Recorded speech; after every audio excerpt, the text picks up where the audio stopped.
Let's get started. Number 10. The Earth doesn't move. There was a time when people were absolutely convinced, like 100% chest-puffed, chin up. I would bet my entire cow on this, convinced, that Earth stayed perfectly still, while everything else in the universe spun around us like a cosmic K-pop fan dance. And honestly, if you stand outside and look around, it does feel like we're motionless. Nothing is shaking, no wind blasts you backward at 1,000 miles per hour, and your hair doesn't fly up like you're in a budget superhero movie. So people confidently declared, "Yup, Earth doesn't move." Then science entered the chat. Copernicus said, "Actually, the Earth moves." Everyone, "Boo, wrong." Galileo said, "No, really, the Earth moves." Everyone, prison time. People were furious at the idea that Earth wasn't the center of everything. Imagine telling someone today, "Hey, actually the Wi-Fi router isn't the center of the universe." Same emotional damage. The funniest part? Their argument was basically, if Earth moved, we would feel it. Yes, because humans famously feel everything, like humidity, earthquakes, and when our phone vibrates even though it absolutely did not. Meanwhile, the Earth was actually rotating at the speed of 600 km/h, orbiting the Sun at 107,000 km/h, zooming through the galaxy at 828,000 km/h, all while humans argued about it with the confidence of someone who's only read half a tweet. This is peak human energy, confidently wrong, aggressively loud, and scientifically allergic. But hey, at least they didn't start a Facebook group about it. Number 9, cooking tomatoes destroys nutrients. For years, people swore that cooking tomatoes was basically a nutritional war crime. The logic was simple. Heat or bad, cold or good, raw or pure, cooked or poison. If that sounds familiar, it's pretty much the energy of every modern wellness trend ever. People confidently lectured their neighbors. Never cook tomatoes, you're killing the vitamins. Meanwhile, those same people were charbroiling meat into charcoal bricks and eating it like cavemen. But tomatoes? Those needed protection. Then nutrition scientists popped in like, actually, cooking tomatoes increases lycopene. You know, that antioxidant that does all the good stuff. Turns out the thing people feared made the tomato healthier. Cooking breaks down the tomato's cell walls, releasing more lycopene. It's like unlocking a cheat code. Meanwhile, raw tomatoes are still healthy, but scientifically speaking, they're the demo version. But the myth stuck around with the confidence of someone who once heard a fact from their cousin who read it somewhere, meaning read it 2 a.m., questionable sources. This is why half the population still thinks microwaves remove the soul from food. The hilarious irony? Tomato sauce, the cooked version, is literally one of the most nutrient-dense ways to eat tomatoes. Italians have been winning for centuries without even trying. So yes, cook your tomatoes, roast them, saute them, turn them into sauce, live your best anti-raw tomato life. Science approves. Number 8. Humans only use 10% of their brain. Ah yes, the god-tier myth of human potential.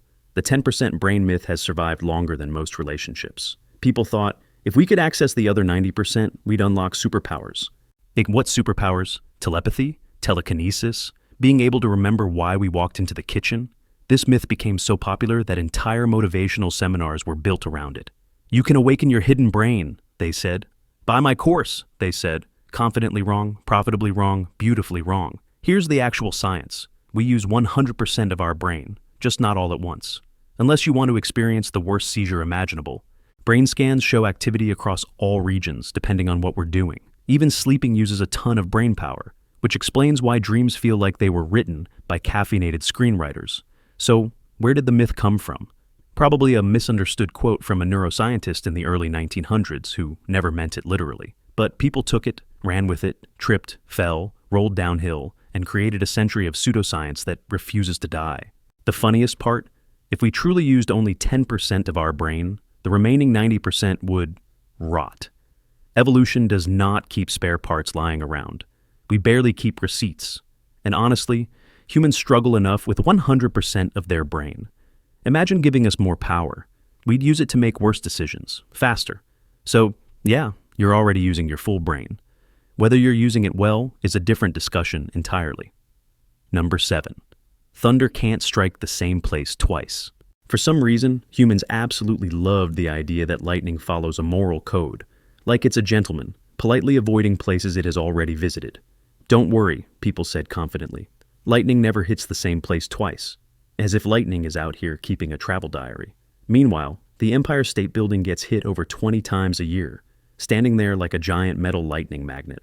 Trees, mountain peaks, antennas, church steeples, all repeat victims. Lightning has zero loyalty and even less memory. It's basically nature's drunk driver, unpredictable, chaotic, and very much willing to circle back.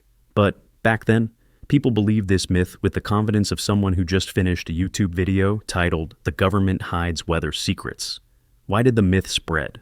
Well, old-timey humans were terrified of storms, but also deeply committed to pretending they understood everything. And saying, "lightning never strikes twice," felt comforting, like the universe was fair and predictable. Spoiler, the universe is not fair or predictable. It is chaotic, electrocuting things repeatedly. Scientists now know lightning prefers tall, conductive spots. Imagine it like a cat choosing the same warm laptop over and over again. That building, Zet, again. That tree, Zet, again. It's not avoiding anything, it's targeting. The irony? The myth is so wrong, it's actually dangerous. People have stood in risky areas thinking they were safe now. Meanwhile, lightning is cracking its knuckles like, "Round 2, let's go."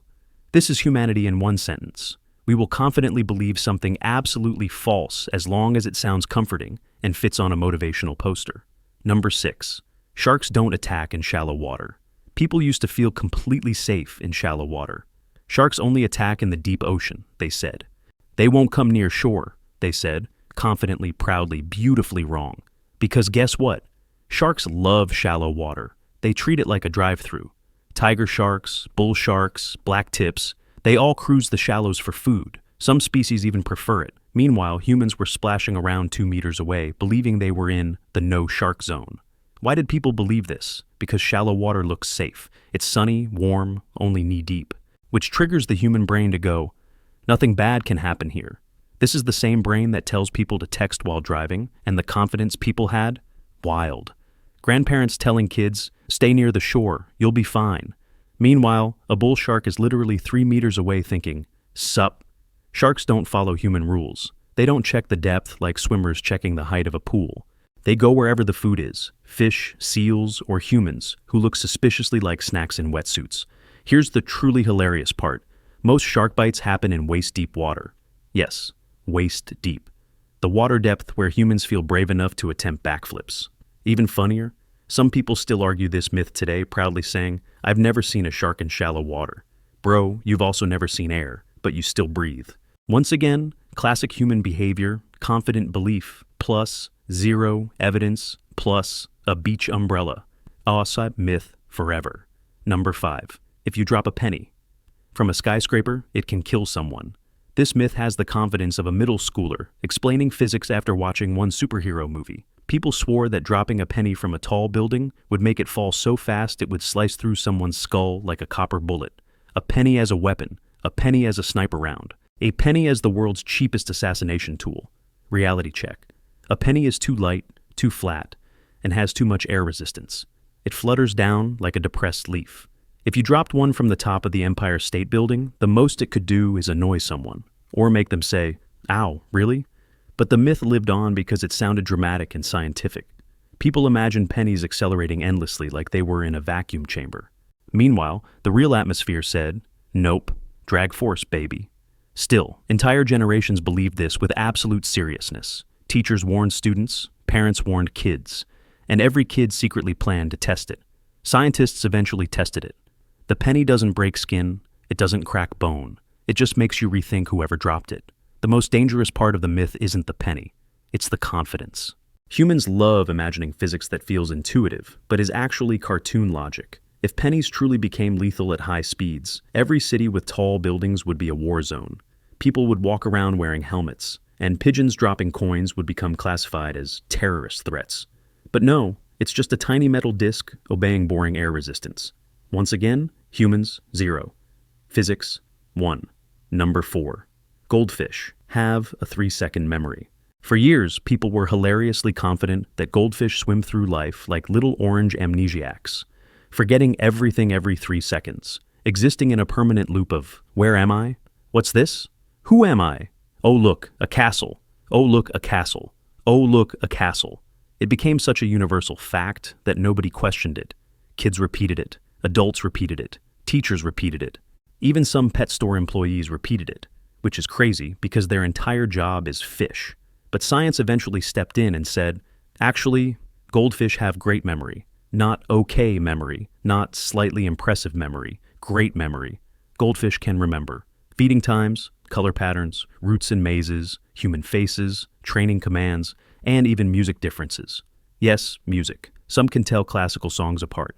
There are humans who can't even tell their own ringtone apart from the TV. So, where did the 3-second nonsense come from? Probably from someone staring at a goldfish swimming in circles and deciding that meant the fish was stupid. Meanwhile, humans walk into a room, forget why they came in, and still have the audacity to judge fish. The funniest part? Goldfish actually outperform some mammals in memory tests. They learn routines, they anticipate events, they recognize their owners. Some can even be trained to play tiny games. Meanwhile, people believed they were basically underwater potatoes. This myth lasted because it was convenient. It made people feel better about keeping goldfish in tiny bowls. It's fine, they said. They don't remember anything. Bro. They do. They remember everything. They probably remember you. The real danger wasn't the fish forgetting. It was humans not knowing. Once again, confidence beats competence. Number 3. Humans swallow 8 spiders a year in their sleep. This myth is so confidently repeated that people treat it like a government statistic. It happens every year, they say. No one can avoid it, they say. As if spiders are running a synchronized infiltration mission. The truth? You swallow 0 spiders. 0 per year. 0 per decade. 0 in your entire sleep career. Spiders do not want to crawl into your mouth.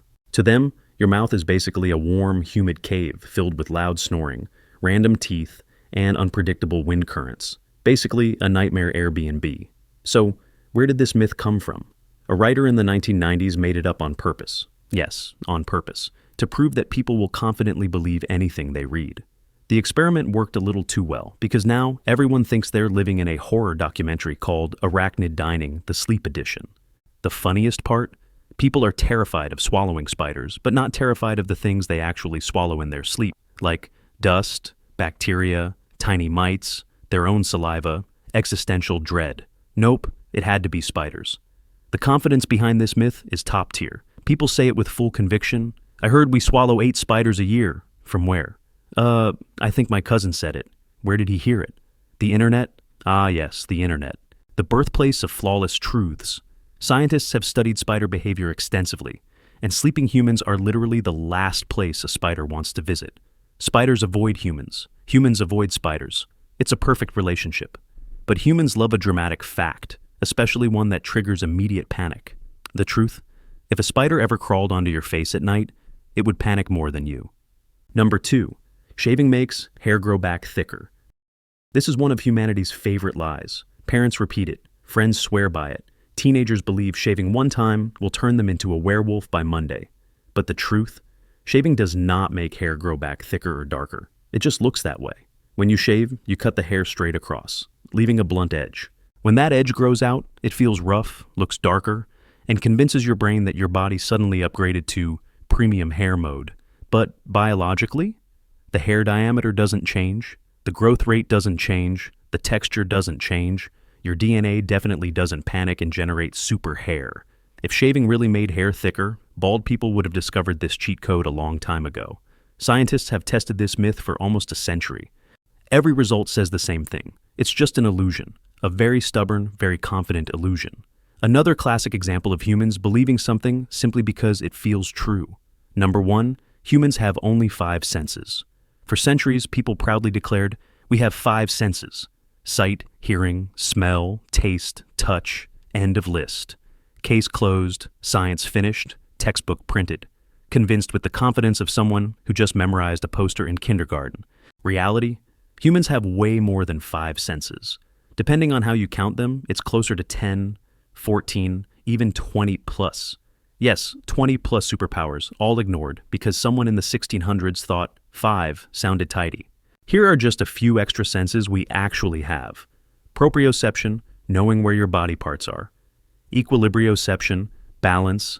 Thermoception, sensing temperature. Nociception, sensing pain. Chronoception, perceiving time. Interoception, sensing internal signals like hunger, heartbeat, anxiety, the urge to go to the bathroom at the worst possible time. But generations insisted, nope, 5. As if the human body stops functioning the moment the list gets longer. The funniest part? People literally use these senses every day while claiming they don't exist. You have 5 senses, they say, while balancing on one foot, feeling the room temperature, sensing they're hungry, and noticing time passing. The 5-sense myth only survived because humans love simple numbers. 5 is clean. 17 sounds like too much homework. Science moved on, humanity didn't. Another beautiful example of us being confidently wrong and proudly underestimating ourselves. That's it for today. I'll be doing similar videos in the future. Subscribe to see them.